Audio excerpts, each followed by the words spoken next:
É isso aí, pessoal, firme no propósito de ser auditor, de ser auditora. Agora vamos para aquela parte que você estava esperando.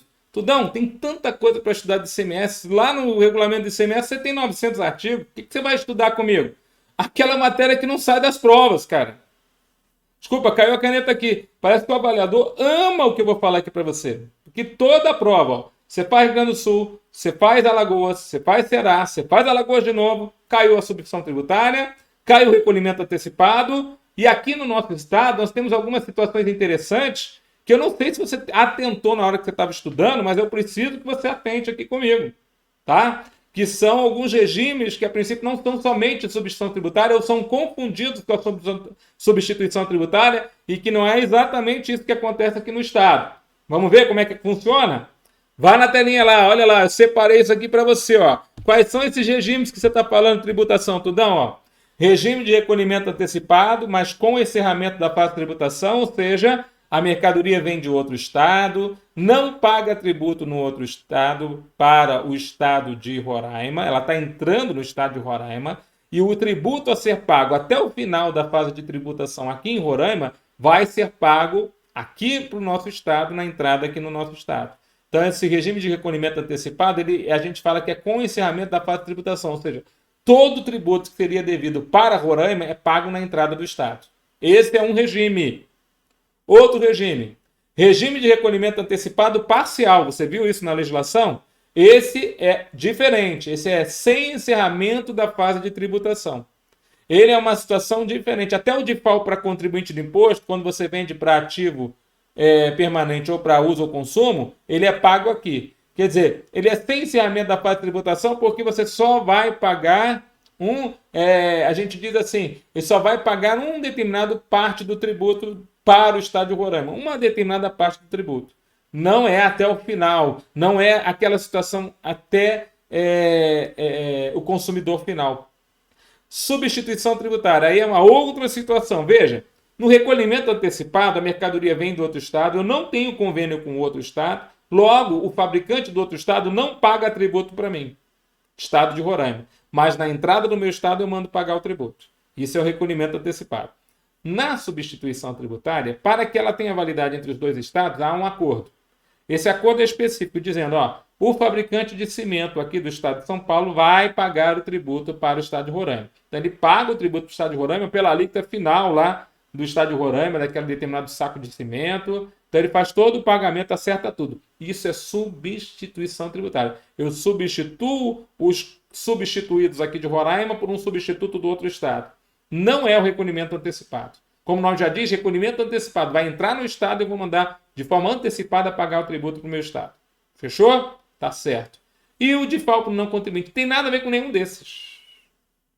Lembra que quando você remete a mercadoria de uma empresa para um consumidor final não contribuinte no outro estado, você tem que pagar o DIFAL para aquele estado? Isso tem nada a ver com substituição tributária, não tem nada a ver com recolhimento antecipado. Então, DIFAL para não contribuinte não entra em nenhum desses regimes. Fechou? Agora vamos para as questões que eu bolei para você. Vamos ver se você mataria essas questões sem esse bate-papo nosso aqui, ou se mata mesmo e vamos detonar, porque já estou muito bom, Tudão, e eu vou para cima dessa banca. Fechou? Eu quero mais é que isso aconteça. Eu não quero ter razão, eu quero que você seja feliz. São hipóteses de recolhimento antecipado do ICMS no estado de Roraima. Olha, são hipóteses de recolhimento antecipado do ICMS no estado de Roraima. Quando o destinatário for pessoa jurídica e não está inscrito no Cadastro Geral da Fazenda. Ou seja, estou mandando para um destinatário que é uma pessoa jurídica, não está inscrito, logo ele não vai pagar mais tributo para o estado. Então eu mando pagar tudão para o meu estado. Mas na entrada. Você está entendendo? Estou vendendo para um não cadastrado. Então ele vai dar saídas posteriores, mas não está cadastrado. Então ninguém vai pagar tributo mais. Então manda ele pagar tudão na entrada. Fechou? Na entrada de mercadoria proveniente de outra unidade da federação, em território de Roraima, sem destinatário certo. Opa, quem mandou vir entrar aqui no meu estado sem destinatário certo? Entrou, paga todo o tributo, como se estivesse vendendo ao consumidor final. Isso é o que nós chamamos de recolhimento antecipado tudão, né? Quer dizer, está pagando todo o tributo, até com o encerramento da fase de tributação. Na entrada de mercadorias provenientes de outra unidade da federação, quando destinadas a contribuintes relacionados em edital de convocação para efeito de baixa cadastral. Ou seja, eu estou vendendo para quem vai dar baixa. Não vai ter mais inscrição para revender. Então, se ele revender, não vai ter nota fiscal. Então, já vendo, já com toda a retenção do imposto na entrada no meu estado. Ou quando o adquirente for pessoa física e as mercadorias, pela sua quantidade e natureza, apresentem características típicas de comercialização. Eu estou vendendo para uma pessoa física, mas ela comprou em grande quantidade. Tipo, comprou 30 aparelhos de ar-condicionado. E já sei que o cara vai revender aquele produto, mesmo sendo pessoa física. Então já cobro tudo na entrada. Veja, com encerramento de fase de tributação. Ou, em decorrência de um regime especial na entrada de cartões, fichas ou assemelhados, quando destinados à disponibilização de serviços de telefonia procedente de outra unidade da federação, na entrada interestadual de mercadorias para não contribuintes do ICMS consumidor final. Aqui também há outra situação interessante, né? E a gente coloca aqui que essa outra situação interessante também está dentro da nossa legislação estadual. Aliás, todas essas situações do recolhimento antecipado estão previstas aqui no artigo 72, né? No artigo 72 da nossa lei, né? Será exigido o recolhimento antecipado do imposto devido, né? Então, é nessas situações, né? Nestas situações.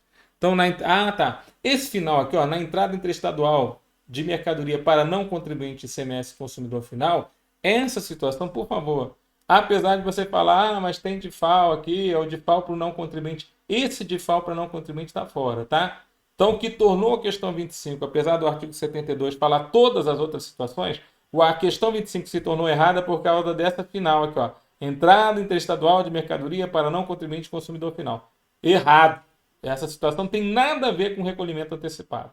Apesar do nome recolhimento antecipado dar a entender que a remetente é que vai fazer esse recolhimento, o recolhimento antecipado, na verdade, é na entrada do Estado. Então, por favor, não confunda e não confunda. Tudão, meu Deus, ainda bem que você falou essas coisas para mim. Vai cair amanhã na prova, eu estava boiando na matéria. Pois é, mas a gente tem que relembrar aqueles tópicos que a banca está gostando muito de colocar na prova. Gente, quando não cai na prova objetiva, cai na discursiva. Só que agora não tem discursiva para vocês, melhor ainda, vai cair só na objetiva. Tá certo? Outra questão, vamos lá, vai na telinha, Tudão. Beleza, Tudão, fala mais para mim. Não para de falar, que eu estou pegando Tudão aqui. Questão 26. O valor do imposto a ser recolhido antecipadamente será apurado da seguinte forma. Sobre a base de cálculo, padrão do artigo 43 lá da lei, aplicar-se-á a alíquota vigente para as operações ou prestações internas, e o valor do ICMS a recolher será a diferença entre o imposto calculado na forma, no inciso anterior, e o destacado na nota fiscal de origem. Ou seja, você vai pagar base de cálculo vezes a alíquota interna, menos o imposto que já foi pago na origem. E no documento fiscal relativo à prestação de serviço de transporte, quando este for de responsabilidade do adquirente. Veja, também vamos destacar o ICMS que for cobrado na prestação de serviço de transporte, quando este for de responsabilidade, ou seja, a cláusula FOB, do adquirente roraimense, ou seja, por conta do destinatário. Interessante, a questão é bastante interessante e mostra como é que é a base de cálculo desse nosso tributo no recolhimento antecipado no Estado, conforme o artigo 72. Essa informação está correta de acordo com o artigo 73 da lei, tá bom? Informação correta. Agora, olha essa informação, então, questão 26, correta, artigo 73 da lei. Questão 27. Na hipótese de não se conhecer o valor das despesas com frete, carreta e seguro e demais encargos cobrados do destinatário ou adquirente, a base de cálculo desse ICMS recolhido antecipadamente será acrescida de 30% sobre o valor constante no documento fiscal. Então, é interessante que quando a gente fala de base de cálculo e recolhimento antecipado, eu estou fazendo uma presunção, né? Eu estou presumindo base de cálculo. E ao presumir base de cálculo, quanto mais valores eu conheço, essa presunção vai ser melhor. Quanto menos valores eu conheço, eu tenho que jogar um coeficiente de ignorância. É muito comum os advogados jogarem um K, uma constante K. K é o quê? Coeficiente de ignorância. Eu não sei o que a princípio vai dar naquele negócio, mas para a ponte não cair, vamos botar esse coeficiente de ignorância. Aqui é a mesma coisa, meu querido. Como eu ignoro valores de frete, carreto, seguro, demais encargos, mete lá uns 30% no valor da nota fiscal. Essa é a margem que a gente vai atribuir. Tudo bem? Então coloque aí, o artigo 73 Parágrafo 1º do nosso regulamento do imposto, correto. Alternativa correta também. Então, 26 está correto e a 27 também está correta. Outra situação, né? Outra questão. 28. Os contribuintes agora do ICMS localizados neste estado que adquirirem mercadorias oriundas de outras unidades da federação ficam sujeitos ao recolhimento antecipado do imposto. Olha só que interessante. Agora mudou a pergunta, mas é outro tipo de recolhimento antecipado. Esse é o parcial. Vou falar de novo. Esse não encerra a fase de tributação, ele é parcial. Também previsto no nosso regulamento, mas ele é o parcial. Então, vou ler novamente para você poder entender aqui a pequena diferença que está tratando. Está lá no artigo 75 do nosso regulamento, caindo na prova pra caramba. Os contribuintes do ICMS localizados no estado de Roraima, que vierem adquirir mercadorias oriundas de outras unidades da federação, ficam sujeitos ao recolhimento antecipado do imposto relativo à diferença. Veja, agora eu estou cobrando a diferença entre a alíquota interna e a interestadual. Sem encerramento da fase de tributação. Opa, olha só como ele deixa claro, ó, sem encerramento da fase de tributação. Só vou cobrar a diferença entre as alíquotas interna e interestadual. Também conhecido como recolhimento parcial. Olha só que interessante. Tudo isso dentro do nosso regulamento. Pelas operações que venham a realizar no território deste estado. Então, eles vão, na verdade, cobrar somente a saída posterior que eles dariam daquela determinada mercadoria. Coloque essa informação como verdadeira. Artigo 75 do nosso regulamento. Verdadeira a informação. Beleza, pessoal? Então, coloca aí, verdadeiro. Certo. 29. O recolhimento parcial do ICMS nas operações interestaduais também se aplica. Olha só que interessante. Esse recolhimento parcial, que é justamente esse recolhimento sem encerramento da fase de tributação, ele também se aplica, porque eu estou cobrando uma diferença entre alíquotas, né? Às operações com bens para uso ou para consumo do próprio estabelecimento. Ah, isso é o DIFAL, né? Então, dentro desse recolhimento parcial, eu posso cobrar o DIFAL, porque quando eu compro e eu sou contribuinte do imposto para uso ou consumo do meu próprio estabelecimento, eu tenho que pagar o DIFAL. E está falando, vai pagar o DIFAL de forma antecipada. Ou para integração ativo imobilizado. Quando eu compro para ativo e eu sou contribuinte do ICMS, normalmente eu tenho que pagar o DIFAL. Pois é, então vai pagar antecipado. As prestações de serviço de transporte não vinculados à operação ou prestação subsequente, é o DIFAL sobre prestação de serviço. Quer dizer, eu contratei um serviço e não sou o usuário final do serviço. Né? Quer dizer, eu contratei aquele serviço, aliás, e sou o usuário final do serviço e, a princípio, terei que pagar o DIFAL para o meu estado. E aí vem também uma situação excepcional. E as mercadorias ou bens adquiridos pelas empresas de construção civil. Então, as empresas de construção civil, quando elas adquirem também produtos de fora do estado, elas não pagam diferencial de alíquotas, até tem súmula, tem posicionamento jurisprudencial a respeito disso, elas não são contribuintes do ICMS, elas são contribuintes do ISS, mas elas podem ser obrigadas a fazer recolhimento parcial nas operações interestaduais que vierem fazer sobre situações posteriores. Então, é uma situação também prevista na nossa lei. Vocês entenderam que aqui nós estamos falando do recolhimento parcial e não do recolhimento total, encerrando a fase de tributação? Eu estou cobrando só o diferencial, entre aspas, de alíquotas. Estou falando de situações de DIFAL para contribuinte de imposto e não para não contribuinte. Tomem cuidado, é uma situação tênue, uma linha tênue entre uma situação e outra. A 29 também está correta, de acordo com o regulamento do imposto. Tá bom? Então, guarda todas essas informações aí, que eu acho que esse tema está sendo muito buscado pelo avaliador da CESP. Tá?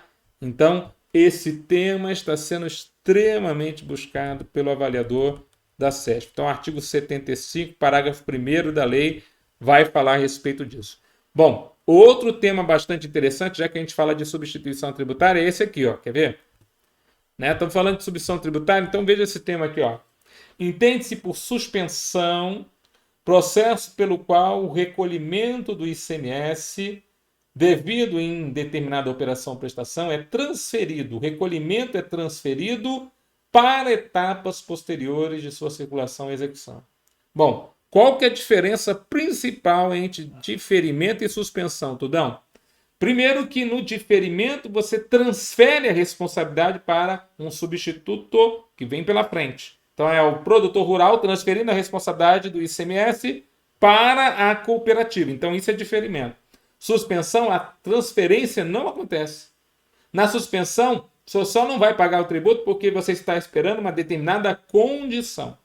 Então, quanto a essa condição acontecer, não houve o pagamento do tributo. Tipo, remessa para uma feira de exposição, devolução em 60 dias. Quer dizer, a obrigação de pagar o tributo não é transferida. Ela continua sempre com a empresa que remeteu para a feira ou exposição. Se passar dos 60 dias, eu vou cobrar de quem? Da empresa que remeteu para a feira ou exposição. Não houve transferência de responsabilidade. Então, tome cuidado entre o conceito de diferimento e o conceito de suspensão, que estão no nosso regulamento e com bastante item. E a substituição tributária que aparece aqui no diferimento, ela tem muita chance de cair na tua prova. Então, por favor, não percam esse tipo de questão, né, para a nossa prova. O artigo 6º, né, trata a respeito da matéria e a 30, por exemplo, está falsa, porque segundo o artigo 6º, essa é a definição de diferimento.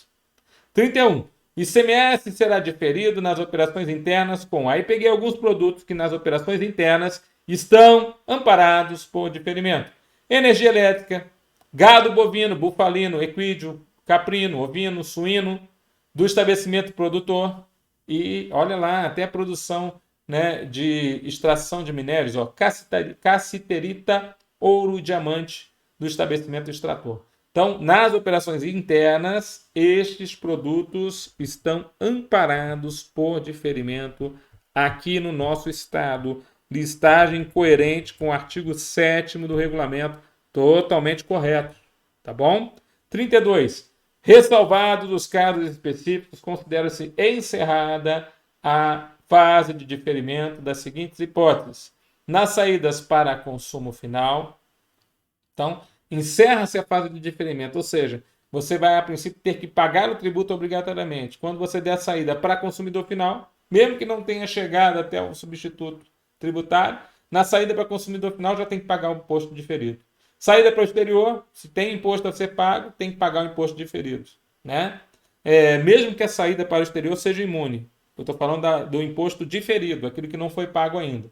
Na saída para outra unidade da federação, tem que pagar o imposto diferido, né? Por quê? Porque o diferimento, regra geral, por ser uma hipótese de substituição tributária, ele vai funcionar dentro do Estado. Para fora do Estado, a história é outra. Então, tomem cuidado que o diferimento para fora do Estado só se houver acordo específico entre os Estados. Então, vendeu para fora do Estado, acabou o diferimento, tem que pagar o tributo. Tudo bem? Então, guarda essas informações aqui, ó. Vendeu para vendedor ambulante. O que ele vai fazer? Vai revender, mas é difícil de cobrar dele. Então, acabou o diferimento. Venda para estabelecimento de uma indústria. Acabou o diferimento. Vendas isentas e internas de energia elétrica para consumidor final. Opa, acabou o diferimento também. Então, essas hipóteses que estão aqui citadas estão todas lá no nosso artigo 8º, inciso número 1 do nosso regulamento. Também trouxe aqui para a gente poder guardar algumas importantes situações onde o diferimento é quebrado. Veja, o diferimento ele vai acontecer até chegar no substituto. Se antes de chegar no substituto, ele for vendido a consumidor final, vendido a outro estado, vendido para exportação, acaba o diferimento, tem que pagar o tributo naquele momento. Tudo bem? Alguns estados ou algumas bancas colocam na prova quebra do diferimento. Tem problema, se aparecer o nome quebra do diferimento, você já sabe que é algum desses momentos, onde a mercadoria não chega ao destinatário, que a princípio deveria pagar o tributo sobre aquela operação. Fechou? Entendi, Tudão. Vamos continuar. ICMS na veia, Tudão. Obrigado aí por ter feito algumas questões inéditas aí para nós. Ocorre diferimento no caso em que a incidência do imposto, questão 33, fique condicionada a evento futuro na forma estabelecida em convênio celebrado nos termos da legislação. Uau! Ocorre diferimento no caso em que a incidência do imposto fique condicionada a evento futuro? Queridos, essa situação já é outra definição. Isso aqui não é diferimento, isso aqui é suspensão do imposto. Porque a suspensão, ela não transfere a responsabilidade, ela não é benefício fiscal, mas ela fica condicionada a evento futuro incerto. A condição aleatória. Alia é aquilo que você não conhece. Então, aleatório é algo futuro e incerto. Então, mediante essa condição acontecer, aí você vai cobrar ou deixar de cobrar o tributo. Então, na verdade, a suspensão está sendo definida nessa questão e não o diferimento. Então, vai na telinha. Então, coloque aí 33, errado. Ocorre a suspensão no caso em que a incidência do imposto fique condicionada a evento futuro na forma estabelecida em convênio celebrado nos termos da legislação. Questão seguinte, 34. São efetuadas com suspensão do imposto a saída de obras de arte quando destinadas à exposição, desde que retorne ao estabelecimento de origem no prazo de 90 dias contados. Então, ele está falando agora da suspensão das saídas de obra de arte e ele fala do prazo aí de 90 dias contados da data da saída. Corretíssima, artigo 15 da nossa lei do imposto. Fechou, pessoal?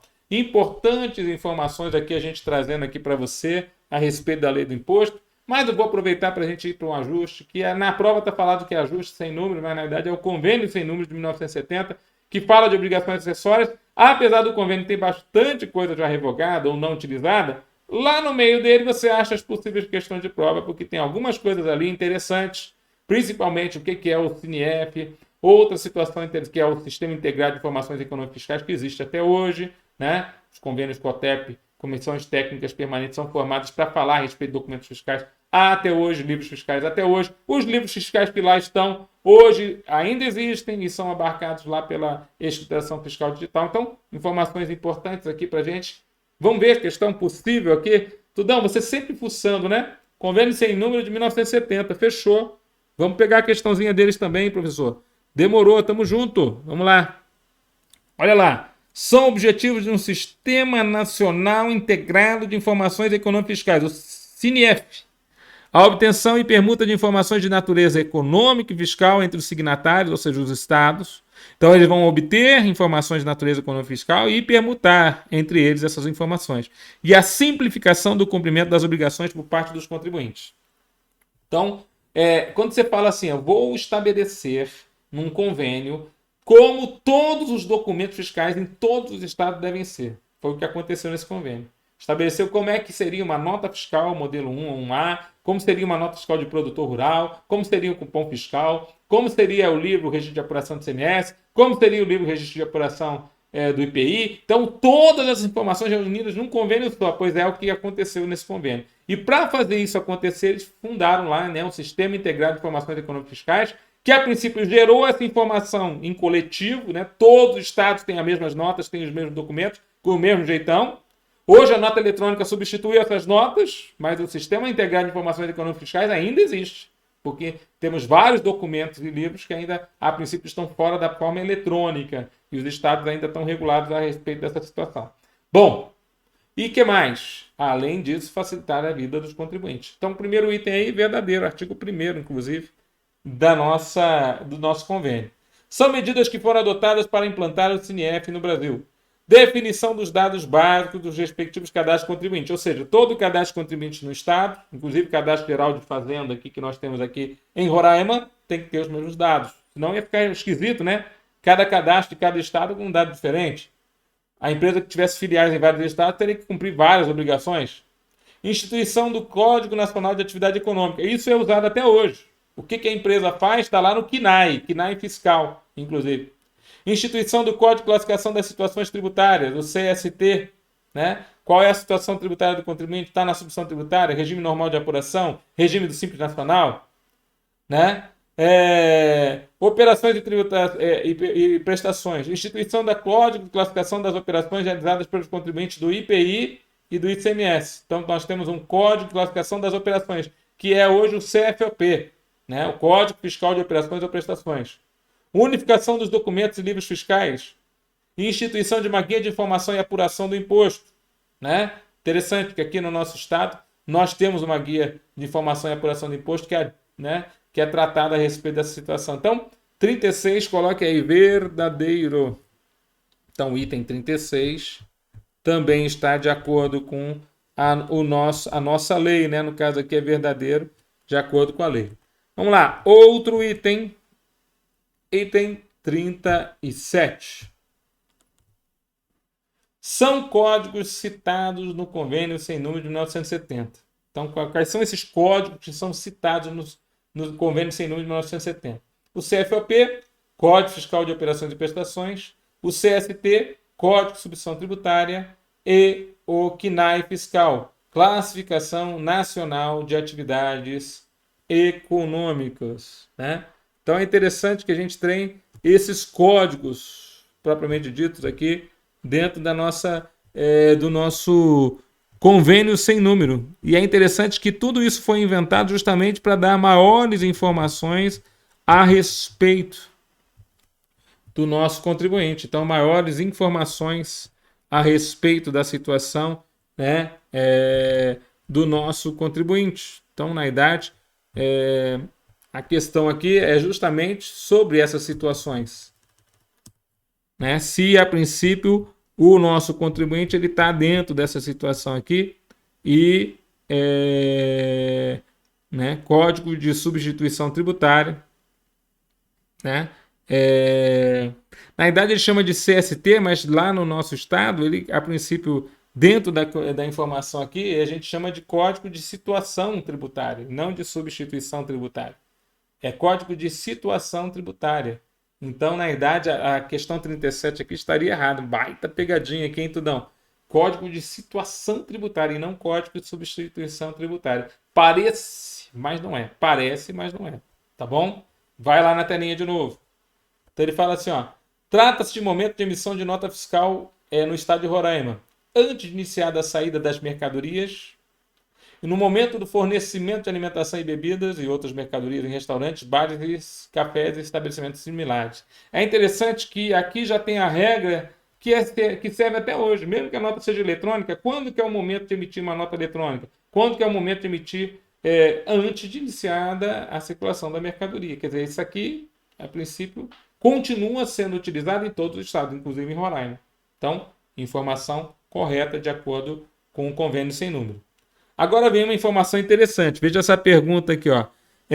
Livro fiscal que será utilizado pelos estabelecimentos industriais ou a ele equiparados pela legislação federal e pelos atacadistas, podendo, inclusive, a critério do fisco, né, ser exigido de estabelecimento de contribuinte de outros setores, com as adaptações necessárias. Livro, registro de selo especial e controle. Galera, não é esse livro, né? Na verdade, o livro Registro de Selo Especial e Controle é utilizado em hipóteses previstas para esse tipo de informação. É o livro de controle de estoques, né? Então, na verdade, aqui, o gabarito aqui, coloca aí, falso. Então, é interessante você ver lá o artigo, só um artigo, galera. Artigo 63 do Convênio Sem Número de 1970, que vai falar quais são os livros fiscais hoje atuantes em todo o território nacional. E aí você vai ter os livros e as suas finalidades. E aí, no caso, o livro de selo de controle de estoque, o livro de selo especial de controle, esse livro é para os contribuintes, fabricantes de produtos que precisam de selo.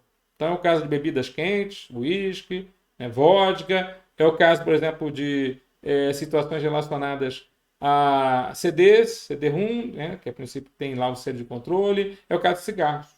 Tudo bem? Ah, entendi, Tudão. Então, para fechar com chave de ouro, será que a gente fecha agora? Vamos ver aqui, ó. Vamos ver se a gente tem um tempinho aqui, ó.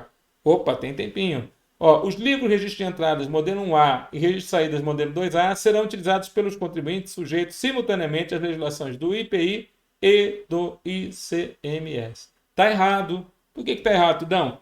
O A ali significa que é só ICMS. Então, 1A, entradas só de contribuinte do ICMS. O 2A, saídas só de contribuinte do ICMS. Se o cara é contribuinte do ICMS e do IPI ao mesmo tempo, ele tem que usar o modelo 1 e o modelo 2. Fechou? Então, o 1A, ICMS somente. O 1 é IPI e ICMS juntos. Isso até hoje, tá? Dentro da escrituração fiscal digital, essa classificação ainda está vigente. Tudo bem? Vai na última lá, Tudão. Opa, 41 questões inéditas para a gente, certo e errado. Segundo o Convênio Sem Número de 1970, os contribuintes que mantiverem mais de um estabelecimento, seja filial, sucursal, agência, depósito, fábrica ou outro qualquer, manterão em cada estabelecimento uma escrituração em livros fiscais distintos, vedada a sua centralização. Galera, a pergunta é, segundo o Convênio de 1970, isso é verdadeiro. Tá certo? Uau, Tudão. Puxa vida, se fosse de acordo com a Lei Candir, a centralização da apuração ela é prevista, mas segundo o convênio não é prevista. Uau! E aí, Tudão, vale a Lei Candir ou vale um convênio de 1970. Gente, a pergunta aqui é segundo o convênio, então não fica chateado com o Tudão, não. A gente tem que buscar a possibilidade da questão para a prova. Na verdade, ele está falando assim, princípio da autonomia, né? Cada estabelecimento tem que ter a sua escrituração fiscal. Né? A possibilidade de apuração centralizada, né, quanto à apuração, mas a escrituração, cada um faz a sua. Depois a gente apura de uma forma centralizada, através do uso de um centralizador. Tá bom, pessoal? Eu espero sinceramente que você esteja se preparado, né? Tenha se preparado da melhor forma possível. Eu sei do teu esforço, estou aqui para poder ajudá-lo e eu desejo para você que você detone. Você faça lá a melhor prova da tua vida e que você vá muito bem. É o meu desejo de toda a equipe aqui do Direção Concurso para você. Eu espero, sinceramente, que você vá lá e passe por cima da prova como um rolo compressor. Se você quiser ouvir agora, você ouve. Se não, feche os ouvidos agora. Eu já estou avisando, por favor. Mas é para você, a princípio, guardar isso no teu coração e levar para a prova. Professor, nós vamos invadir território de Roraima. Fica com Deus. Objetivo. Foco. Até a próxima.